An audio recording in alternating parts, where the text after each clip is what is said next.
It's that Friday feeling here on The Conversation, and so we look ahead to an action-packed weekend of football. They say the art of the conversation is to talk about the right thing at the right time.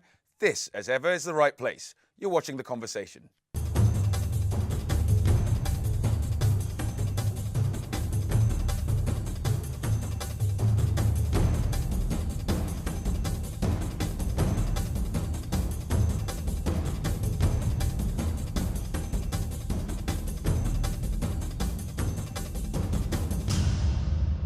Welcome to The Conversation. I'm Ehi Alonge, and in the studio with me is regular guest Carlos Salvador.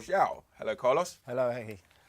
And joining us on Skype from Cape Town, South Africa, at least for the first part of the show where we focus on African football, is sports correspondent Mo Ali. Hello, Mo. Hi, Carlos. How are you Hey, guys doing hi, in Mo. London? Okay, so let's start with the CAF Champions League. Shorn of teams from Nigeria and South Africa, the North African derbies are the standout fixtures. Let's take a look at the fixtures before we go to Mo for his thoughts. So we have Stade Malien, TP Mazembe, Amarek and EST taking place on Saturday. And on Sunday, as you can see, many of the North African derbies we're talking about. Big one at the bottom with Tetuan against Al Ahly. But as I said, we're going to go over to Mo. Mo, can we start with you? Lots of North African teams there. What are your thoughts on the quality of the teams left in the Champions League? Well, some very big teams. Of course, Al Ahly 8 times champions and desperate to get the trophy back again after losing out last season. Although they did win the CAF Confederation Cup, Etan Saintif obviously are keen to retain their title. I think 11 of the 16 sides left in the Champions League are from North Africa, if you count Sudan as a North African country as well. And some big derbies, as you mentioned, Tetuan up against Al Ahly, Tetuan, the Moroccan champions. Certainly, it's going to be a tough game for Al Ahly, who are trying to re-establish their continental dominance.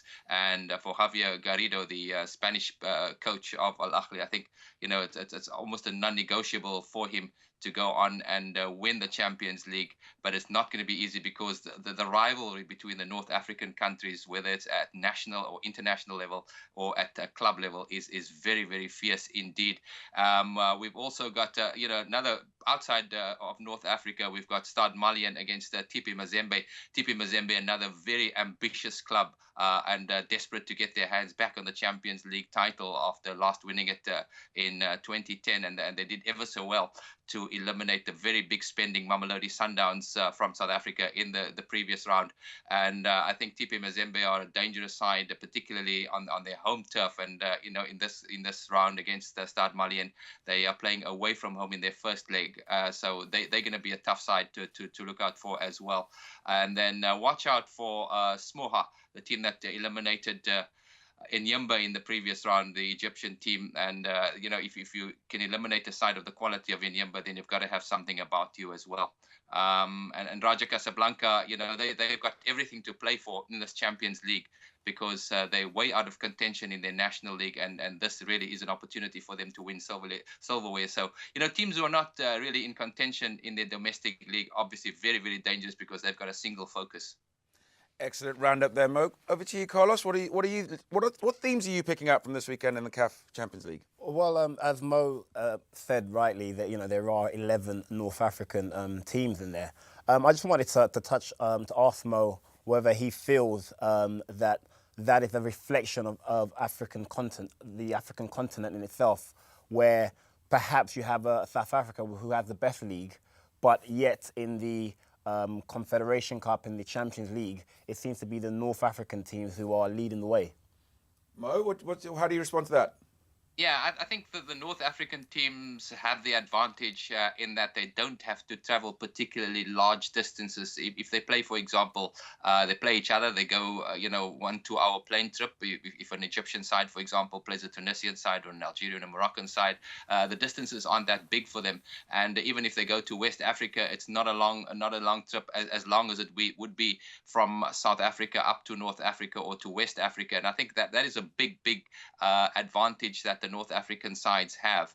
And also in terms of finances, the South African teams have often been accused of prioritizing their domestic competitions simply because they can win a similar amount of money in the South African league, or winning, for example, in the MTN 8 competition, which is a top 8 competition. You play 4 games and you win about what, $750,000. So you can see, you can make up the sums and see that, you know, when the teams have to figure out how much money they have to spend on traveling and accommodation in playing in the African competitions, it's 10 million rand. It's almost $1 million to win the league. So there's big prize money in the South African local competition, and many of the teams, you know, although they protest that it's not the case, but many of the teams have been accused of not giving enough attention to African competition. Although Mamelodi Sundowns, I must say, are the one team that have really put winning African competition on the top of the agenda. They really are desperate to get to the World Club Championships as champions of Africa, and unfortunately they fell short, and they had a tough draw against TP Mazembe in the last round.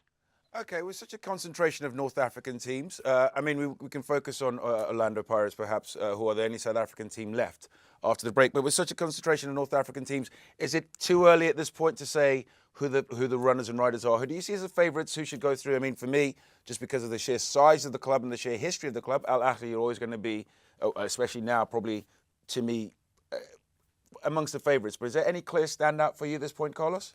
Well, not really. I think you know, one of the biggest thing that Mo mentioned is there are quite a few clubs in there who have only got this Champions League to play for. And like you say, if you're not in your domestic cup or league, therefore this becomes a priority. So I think there are some big games in there. I think there is quite a few teams that will take it very seriously, who will look to win. So I think it's quite early. But like you say, there are one or two. You know, Sétif is obviously trying to retain the cup from last year, so they're always going to be a favourite because they're still in there. Al Ahly, as you said, are still in the running, and you know, I always think TP Mazembe is quite a strong team and always performed well. Okay, for you, Mo, any favourites at this point? Yeah, I would agree with Carlos. I mean, obviously, Al Ahly has got to be, you know, one of the teams to look out for, simply because of the history, the size of the club, and the tradition. And you know, besides the North African clubs, Tetuan, maybe Raja Casablanca, you know, did well to beat Kaizer Chiefs, who were in supreme form in the South African league, and Raja did extremely well to eliminate Kaizer Chiefs. I think TP Mazembe, you know, are a real side, because Moise Katumbe, the boss of TP Mazembe, has really put a lot of money and finances and resources into the club, you know, to bring them back to the top of African competition, try and win the Champions League for the first time again since 2010. Remember, they've won it 4 times before, and they've really put massive resources into that club to succeed at continental level. And I think TP Mazembe, and also, you know, given the shenanigans that always seem to accompany them, you know, with you know, just a little bit of skullduggery when they host teams as well. You know, those kind of factors come into play, and sadly, CAF hasn't really given enough attention to those kinds of issues. But TP Mazembe is a team to look out for as well, and Sétif, of course, as the defending champions. Okay, so key fixtures when we come back after the break. Well, we'll be looking ahead to the CAF Confederation Cup, especially focusing on Orlando Pirates. I think it's fair to say, biggest name left in the competition, big South African team. Will they win? We'll find out when we talk after the break.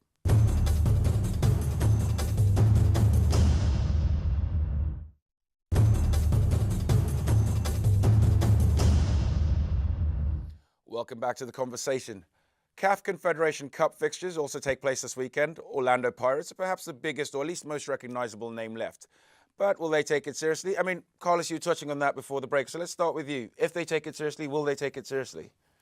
You'd like to think they're going to take it seriously, but as we discussed, I think at the beginning of the week, and most touched on it today, there's always a question mark on how serious they will take it, because of the one, as he's mentioned, the travelling that they do to play some of the other squads in Africa, but also the financial repercussions of the cup. It's not as great as what they get within South Africa, so that's always a question mark. As a football man, you'd like to think that the players do go out there to win the game.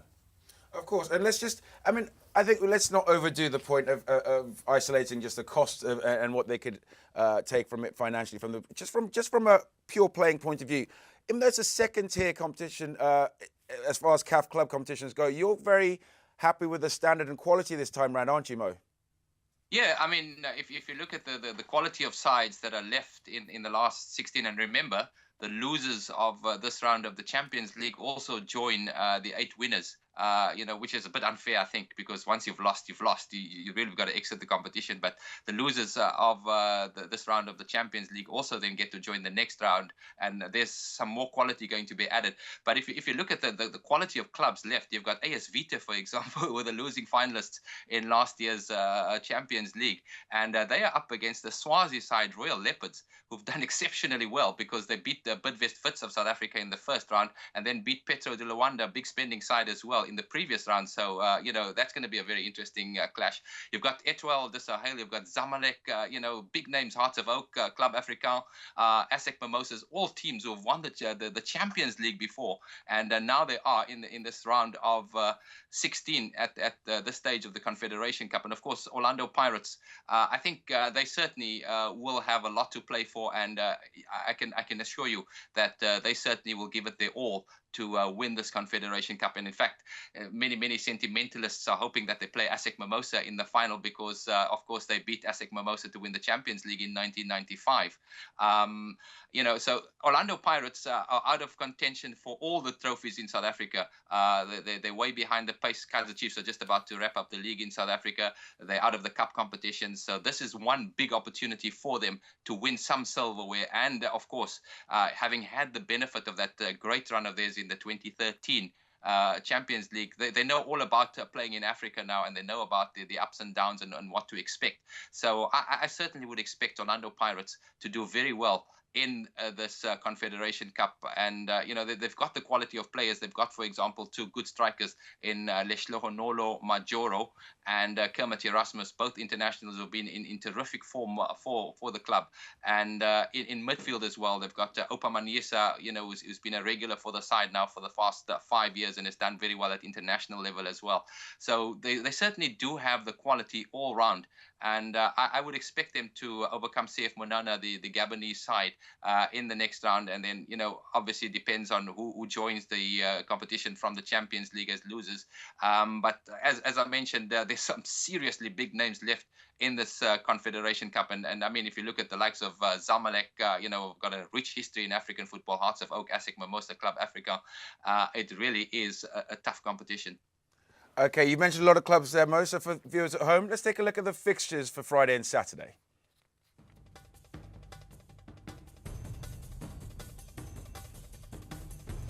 CF Monana, Orlando Pirates, a team we've talked on, and key players there as well, as Mo has mentioned. Hearts of Oak have gone a big team there as well. Let's look at the next day's fixtures. Leopards and AS Vita. For me, that's a very key fixture, as is Warri Wolves. I think Nigerian football generally having a lot to prove, both at club and country level, and this could be quite a key weekend. Okay, Carlos, looking at those fixtures, anything stand out for you? Well, I just wanted to ask Mo, because he was speaking there about the Pirates, and obviously he's on ground in South Africa. And, we keep saying as analysts that there's always a question mark in terms of the clubs and how much they put in. I just wanted to know what it is like from a fan's point of view, a South African fan who's following his team or her team in the African Continental Cups. What are the fans' approach to these type of games?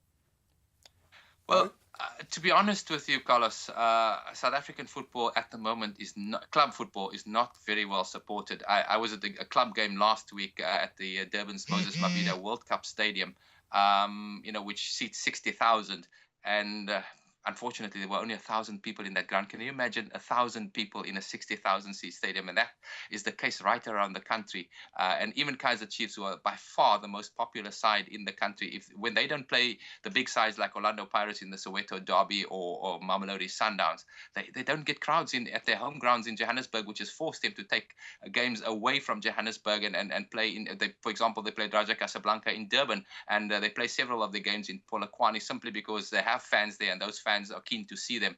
And the early rounds of the Champions League and the Confederation Cup certainly aren't very well followed. But the moment the teams get to the group stages, for example, and like we saw, the rolling momentum with the fans gathering pace and everybody in the country trying to get behind Orlando Pirates in that 2013 campaign, I think a similar situation will prevail the further Orlando Pirates get into the competition. If they do reach the group stages, for example, of the Confederation Cup, many more people will start following them, and national pride will come into play as well. And unfortunately, I don't think there'll be too much interest in this game between Monana and Orlando Pirates. But as I say, once they play against the likes of ASEC Mimosa or Zamalek in the later stages, if they do get through to the later stages, then interest will suddenly start picking up. Okay, tactically, Carlos, I mean, as we've established that maybe doesn't matter to fans so much, but tactically, what are any themes or trends you're going to see emerge from such a competitive fixture? We saw a very defensive style of play at AFCON. Club, very different. We're going to see lots of goals this weekend, I imagine. Oh, well, you can never tell. Football's, you train all week. You have a preparation for a game. You go in the first minute, someone scores, and it changes everything. So, we've seen many African nations where, goals galore. And then, 2015, we come expecting that, and we don't get that.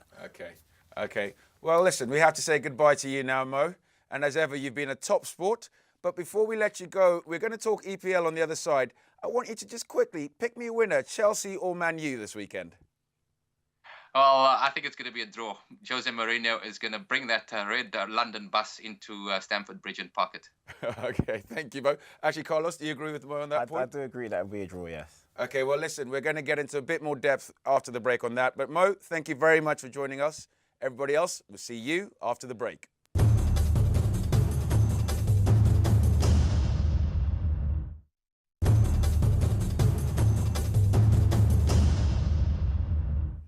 Welcome back to the conversation. It's EPL time now, and whilst we take a look at the fixtures, Carlos, overall it's going to be tight at the bottom, but Chelsea-Man U, large match. Mo suggested it before, but do you think Jose will park the bus? Yeah, I think so. Jose Mourinho isn't a manager who cares about winning in a fancy way. As far as he's concerned, he wants to wrap up the league. So the easiest thing for them to do is force United to come and win, and perhaps on the counter-attack, try and grab the game. But I think of both managers, Jose would probably be fine with a draw, more than happy. I think United would probably want to win the game just to give themselves a little bit more of an edge over Arsenal. Okay, you talked about the league there, so let's take a look at some key battles within the EPL table. Okay, tied at the top, as we say, if you're looking at the battle for second between Arsenal and Manchester United. City do need a bit of breathing space, which they might get if they play this weekend and win this weekend, because Liverpool are obviously playing the FA Cup on Sunday, which we'll touch on a bit later. And at the bottom of the league, very, very tight at the bottom. Hull not playing this weekend, but Burnley could be out of the top three, bottom three, shall I say? Top three, they wish. They wish. But let's actually talk about that, Carlos, because I want to focus a bit more on the battle at the bottom. The top, I think it's a process to Chelsea lifting the trophy now. It's a procession. Yes. Maybe a little bit of a battle between Arsenal and Man U, but both sides would be happy with second or third, surely either side. Arsenal, Man U. I think Arsenal will probably be disappointed if they don't get second because they've had a great season. For United, after the start of the season, being in the top four is a bonus to know that you'll be in the Champions League based on the last two seasons that we've had. So. Okay, and do you think Liverpool can catch City? I don't believe so. So the top four is pretty set. I mean, to be honest with you, I share that opinion with you. I think Arsenal will be disappointed. As an Arsenal fan, I think there would be hell to pay should we finish third. I think Jurgen Klopp might certainly have a few more admirers in North London.